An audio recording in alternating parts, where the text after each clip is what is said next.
ভাই মোহনবাগান কিন্তু পাগল হয়ে গেছে, জাস্ট কিন্তু পাগল হয়ে গেছে। ডুরান্ড কাপে ঠিক এই লেভেলের পারফরমেন্স আমি কিন্তু আশা করিনি।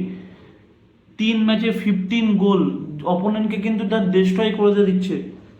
ইস্ট বেঙ্গলের বিরুদ্ধে 1টা গোল, সাউথ ইউনাইটেডের বিরুদ্ধে আটটা আটটা গোল, সিআইএসএফ এর বিরুদ্ধে 6টা গোল, টোটাল 15টা গোল। 15টা গোলের মধ্যে 14টা গোল মোহনবাগান করেছে, 1টা গোল হয়েছে, যেটা সাউথ ইউনাইটেডের সঙ্গে যে গোলটা হয়েছে ব্রাজিলের যে পাস থেকে, ওটা কিন্তু 1 গোল হয়েছে। টোটাল 15টা গোল মোহনবাগান করেছে। এবার সব থেকে মজার বিষয় হচ্ছে 15টা গোলের মধ্যে কিন্তু 11টা গোলই করেছে হচ্ছে ভারতীয় ভারতীয় প্লেয়ার। এটা কিন্তু ভারতীয় ফুটবলের জন্য ভালো খবর, আর ভারতীয় ফুটবলের জন্য কিন্তু খুব সুন্দর বিজ্ঞাপন। কেন বলছি সুন্দর বিজ্ঞাপন? কেন, যারা বলে যে ভারতীয় ফুটবলের স্ট্রাইকাররা গোল করতে পারে না, বা ভারতীয় প্লেয়াররা গোলের সামনে গিয়ে ঘাবড়ায়, করে মিস করে, প্রচুর বাজে বাজে মিস করে, পাস বল ধরতে জানে না, কোন বল ছাড়তে জানে না, বল ক্রিয়েট করতে জানে না, প্লে মেক মানে খেলা চালাতে জানে না, তাদেরকে পুরো কিন্তু সপাটে গালে চড় মেরে বুঝিয়ে দিয়েছে মোহনবাগানে কিন্তু সেরকম ভারতীয় প্লেয়ার রয়েছে যারা কিন্তু ডমিনেট করতে পারে, ভারতীয় টিমে কিন্তু ডমিনেট করতে পারে, করছেও। প্রথম আমি যে নাম বলি তার নাম হচ্ছে সাহাল আব্দুল সামাদ। তিন কালকে মেরেছে হ্যাট্রিক, তার আগের দিন ইস্ট বেঙ্গলের বিরুদ্ধে করেছে একটা। 4টে গোল, 4টে গোল, 4টে অ্যাসিস্ট, মানে টোটাল 8টা গোল কন্ট্রিবিউশন কিন্তু সাহাল একা রেখে দিয়েছে। আর দুটো গোল কে করেছে? সুয়েল আহমেদ ভাট। এবার সুয়েল আহমেদ ভাটকে বলটাকে বাড়িয়েছে অনিরুদ্ধ থাপা, এও এক কিন্তু ভারতীয়। পজিশন হচ্ছে অ্যাটাকিং মিডফিল্ডার বা বক্স স্ট্রাইকার বলুন, ডিফেন্সিভ মিডফিল্ডার বা সেন্টার মিডফিল্ডার যাই বলুন, সাহাল হচ্ছে প্রপার অ্যাটাকিং মিডফিল্ডার। তাহলে 4, থাপা 2। কালকে লিস্টন কোলাসো খুবই বাজে পারফরমেন্স করেছে, খুবই খারাপ পারফরমেন্স করেছে, গোল প্রচুর মিস করেছে, সব আকাশে শট মেরে, তারপরেও লিস্টন কোলাসো কিন্তু কালকে 2টো অ্যাসিস্ট করে দিয়েছে। যেটা যে গোলটা করালো হচ্ছে একে দিয়ে, প্রথমে যে গোলটা সালকে দিয়ে করিয়েছে, আর যেটা আরেকটা যেটা এর সঙ্গে করেছে সালকে দিয়ে আর একটা গোল করিয়েছে লিস্টন কোলাসো।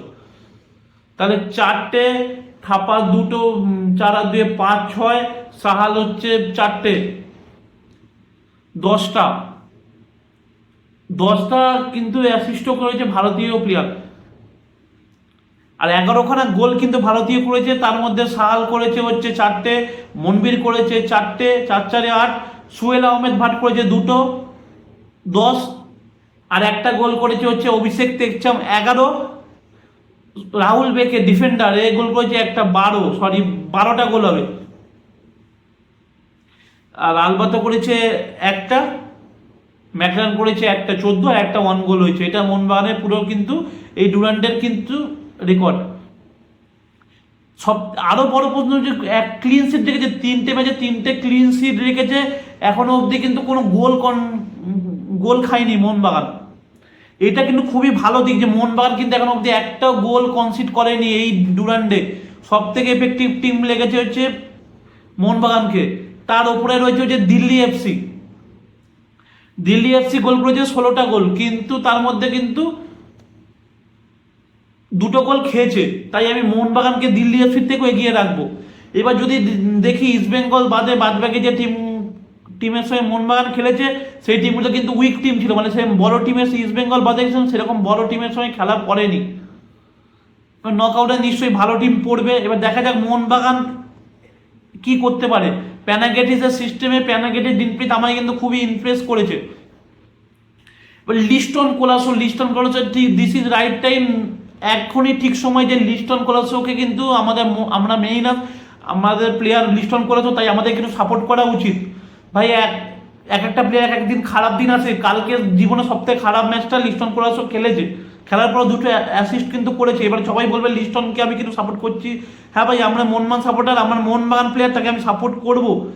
অনেকে বলবে ভাই এই করেছে সেই করেছে, ভাই তারা কোথায় ছিল যখন ব্যাঙ্গালোর এফসির বিরুদ্ধে সেই ওয়ার্ল্ড ক্লাস যে গোল করে, যখন জার্সি খুলে যখন ক্রিস্টিয়ানো রোনাল্ডো স্টাইলে যখন সেলিব্রেট করেছে, তখন তারা কোথায় ছিল?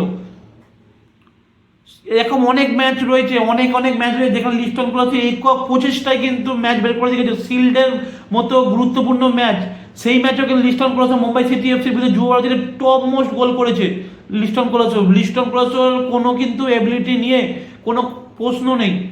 ইন্ডিয়ার বেস্ট যদি লেফট উইঙ্গার এখন যদি বলেন সেটা লিস্টন কোলাসো। হ্যাঁ, গোলের সামনে গিয়ে গোল মিস করে, বাজে বাজে মিস করে, এই দিকটা যদি লিস্টন কোলাসো দেখে নেয় তাহলে কিন্তু লিস্টন কোলাসো ইন্ডিয়ার বেস্ট লেফট উইঙ্গারের মধ্যে পড়বে।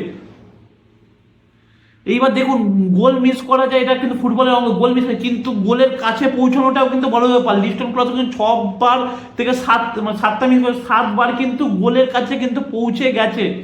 সেটা গোলে রাখতে পারেনি, আকাশে পারেনি, সেটা আলাদা ব্যাপার, কিন্তু গোলের কাছে কিন্তু পৌঁছেছে, এটা কিন্তু বড় ব্যাপার। আর লিস্টন কোলাসোর ফ্রি কিক বলুন, লিস্টন কোলাসোর কর্নার বলুন, ডেঞ্জারাস কর্নার রাখে কিন্তু। তাই লিস্টন কোলাসো মোহনবাগানের জন্য কিন্তু খুবই এফেক্টিভ প্লেয়ার।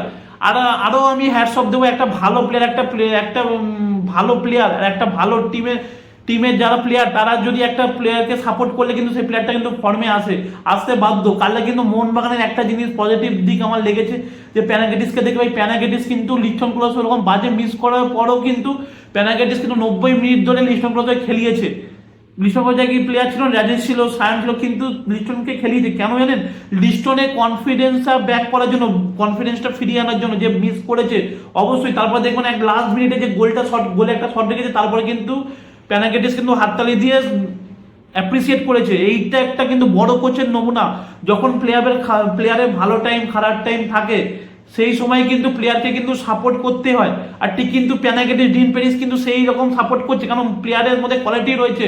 তাই হ্যাটস অফ প্যানাগেটিস, ডিন পেরিস একটা প্রপার কোচ, একটা ভালো কোচ যে টিমকে এইভাবে এগিয়ে নিতে পারে। ঠিক প্যানাগেটিসের মধ্যে কিন্তু সব কিছু রয়েছে। আর মোহনবাগানকে কোচিং করাবার মতো সবকিছু রসদ কিন্তু প্যানাগেটিসের হাতে রয়েছে। তাই প্যানাগেটিস ডিন পেরিস মানে টপ ক্লাস কোচ। আমার এখন অব্দি এই যে কটা ম্যাচ খেলিয়েছে খুবই টপ মোস্ট লেগেছে এই প্যানাগেটিস ডিন পেরিসকে। এইবার আসি ইস্টবেঙ্গল ক্লাব। ইস্টবেঙ্গল ক্লাবের বড় এক প্রবলেম, ACL2 কালকে জানেন খেলা 7টা থেকে আল আরাবির সঙ্গে। আল আরাবি খেলার আগেও কিন্তু ইস্টবেঙ্গল কিন্তু চরম বিপাকে পড়েছে। সত্যি কথা বলছি, ইস্টবেঙ্গলে এখন অব্দি সবচেয়ে বড় প্রবলেম হচ্ছে টাকা, ফিনান্সিয়াল প্রবলেম। ইনভেস্টার নেই, বড় মানে ইনভেস্টার নেই, কর্মকর্তারা যায় না। আর কর্মকর্তারা এই সময়ও কিন্তু কাটমানি খাওয়ার জন্য এখনো উঠে পড়ে লেগেছে। মানে এই টাইমে কেউ কাটমানি খায়? ACL2 মতো যখন টুর্নামেন্টে যখন ইস্ট বেঙ্গল রিপ্রেজেন্ট করবে, আর ACL2 শুধুমাত্র কলকাতা রিপ্রেজেন্ট করবে না, ভারতের মান সম্মান জড়িয়ে আছে ইস্ট বেঙ্গল আর FC গোয়ার ওপর। তাই ইস্ট বেঙ্গল FC গোয়াকে ফুল সাপোর্টেড, আমি মোহনবাগান সাপোর্টার হয়েও বলছি ইস্ট বেঙ্গল FC গোয়াকে ফুল সাপোর্টেড করা উচিত, আমরা করব। কিন্তু তাদের ম্যানেজমেন্ট যারা বড় বড় কথা বলে তারা পয়সার চক্করে ভাই এইভাবে কাটমানি কলকাতা মাঠে খায়। মোহনবাগান ইস্ট বেঙ্গল কেন ভালো ভালো প্লেয়ারকে আনতে পারে না? আর তাদের আর রয়েছে যে ভাই তাদের কি মেডিকেলে কি করে এই ন্যাচোর মতো প্লেয়ার, ন্যাচো মুলভেসের মতো প্লেয়ার, এই ফরেন্টিন পোগবা, আপনার যদি বলেন রবসান রবিন, এদের মতো প্লেয়ারটা কি করে এরা পাস করে মেডিকেল? আমার সবথেকে বড় প্রশ্ন, তাহলে কারাই কাটমানিগুলো খাচ্ছে? কলকাতা ময়দানে কিন্তু কাটমানিটা ভরে রয়েছে, এজেন্ট রাজ কিন্তু ভরে রয়েছে। এবার যদি বলে, অনেকে বলছে যে ভাই ন্যাচো মুলভেসকে এনেছে ম্যান্টুই লোপেজ হাবাস। আমি আবারও বারবার প্রশ্ন করেছি, ইস্ট বেঙ্গলের সঙ্গে স্ক্যাম হয়েছে, যেমন পোগবাকে নিয়ে মোহনবাগানের স্ক্যাম হয়েছিল ইস্ট বেঙ্গলকে নিয়ে, কিন্তু এই ন্যাচো মুলভেসকে নিয়ে কিন্তু ইস্ট বেঙ্গল স্ক্যাম হয়েছে। এরকম আগে রবসান রবিনকে এনেও কিন্তু মোহনবাগান স্ক্যামের শিকার হয়েছে। এজেন্টরা এরা কিন্তু পুরো স্ক্যাম করছে। তারা আমি বলে ম্যানেজমেন্ট কি রকমের, মানে একদম থার্ড ক্লাস ম্যানেজমেন্ট। আর তাদের সাপোর্টার বলছি, তারা কিভাবে যে একটা অন্য টিমকে গালাগালি করে তাদের কি রকম, তাদের ম্যানেজার, তারা কি করবে, কর্মকর্তা, যে তাদের এরকম টাইপের প্লেয়ারকে এনে কাটমানি খাচ্ছে? তাহলে ভালোবাসার জায়গা বা এই জায়গায় কোথায় থাকলো? এই ন্যাচো মুলভেস আমি যখন সাইন করে তখন ইস্টবেঙ্গল সাপোর্টাররা সবাই দাপাদাপি করছে, ভাই অ্যাটলেটিকো মাদ্রিদ খেলেছে ভাই 32 বছর বয়স, আগে খেলতে দিন, তারপর দেখুন অবস্থা দেখুন, একটা কোনো কন্ট্যাক্ট নেই, কিছু নেই, 40 মিনিটের মাথায় চোট পেয়ে সে উঠে গেল। মানে সে তার চোট যা শোনা যাচ্ছে যে এই সিজন সে কিন্তু খেলতে পারবে না। প্লেয়ারকে যদি ছেড়ে দিলে কিন্তু ইস্টবেঙ্গলকে আবার কিন্তু তাকে পয়সা পেমেন্ট করে তারপর ছাড়তে হবে। মানে একটা নেওয়ার জন্য একটা পয়সা গেল, ছাড়ার জন্য একটা পয়সা গেল। তাহলে ভাবুন, আরেকটা প্লেয়ার, আর মোহনবাগান ইস্টবেঙ্গল ইদানিং যে অস্ট্রেলিয়ার প্লেয়ারের উপর বেশি ডিপেন্ড, অস্ট্রেলিয়ার প্লেয়ারকে খুঁজে নিয়ে আসে ভাই। এই ইকোনমিক্স যে প্লেয়ার, এও কিন্তু অ্যাভারেজ প্লেয়ার, এরও কিন্তু সেই পোটেন্সিয়াল নেই। মানে ইস্টবেঙ্গলে যে দুটো বিদেশি মাত্র, রাশিদ আর হচ্ছে ডামি রামিরেজ, এই বছর বেস্ট সাইনিং মধ্যে ডাইনামিরেজ রয়েছে। এই দুটো বিদেশি কিন্তু ইস্ট বেঙ্গল পাচ্ছে। ইকোনমিক্সও কিন্তু খুবই অ্যাভারেজ প্লেয়ার, আমাকে ভালো লাগেনি।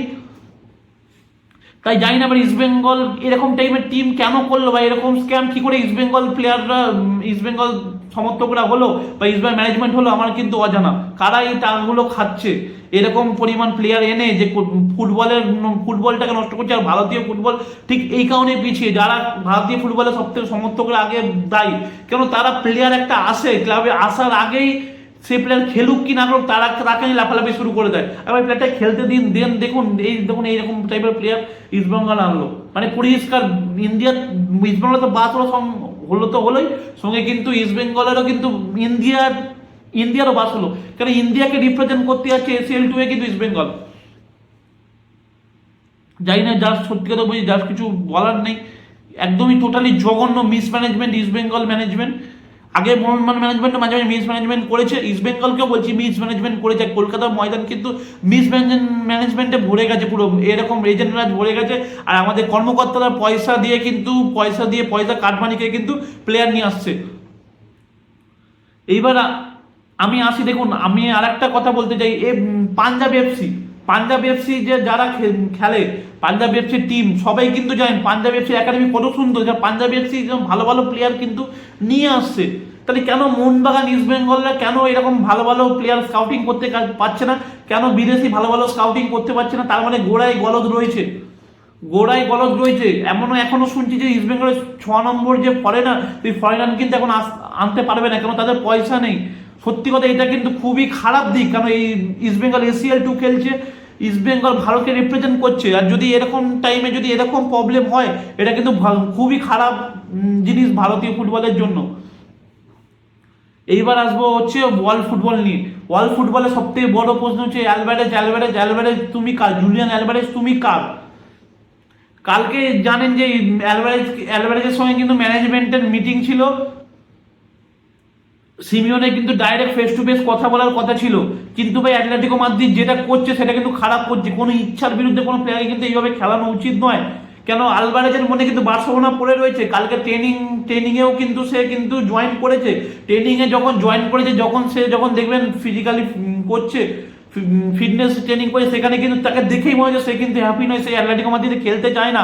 তাকে কিন্তু জোর করে অ্যাটলেটিকো মাদ্রিদ খেলাচ্ছে।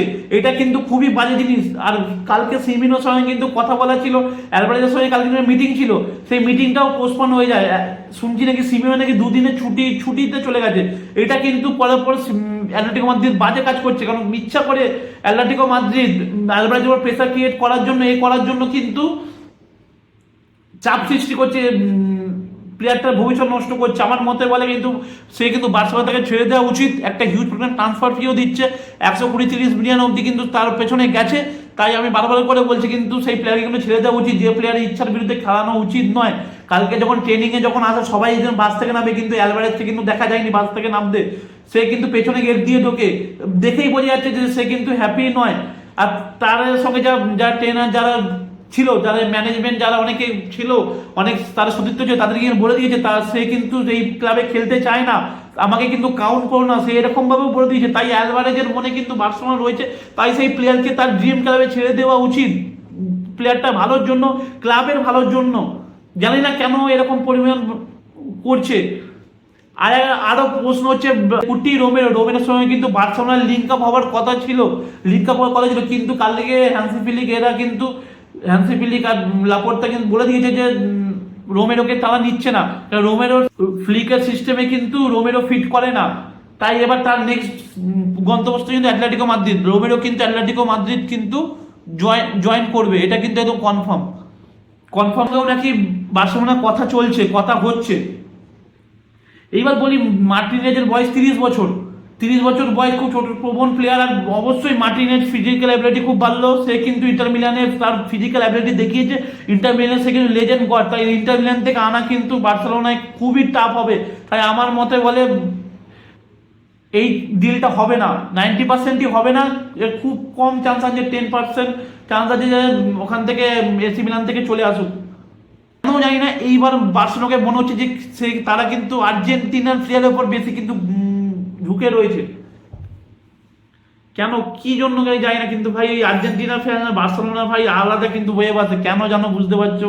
কেন the greatest of the world time, সব থেকে বড় প্রোডাক্ট আর্জেন্টিনা, সব থেকে বড় প্রোডাক্ট, ওয়ার্ল্ডের সব থেকে best player the god football Lionel Messi Argentine, সেও কিন্তু বার্সেলোনা থেকে হয়ে উঠে এসেছিল। তাই এবারও কিন্তু অনেকদিন পর দেখছি যে বার্সেলোনা কিন্তু আর্জেন্টিনাইন প্লেয়ারদের কিন্তু সাইন করাবার চেষ্টা করছে, এটা কিন্তু খুব ভালো খবর। আর হচ্ছে রড্রির যে ফাইনাল ডিল কিন্তু ম্যানচেস্টার সিটি মেনে নিয়েছে।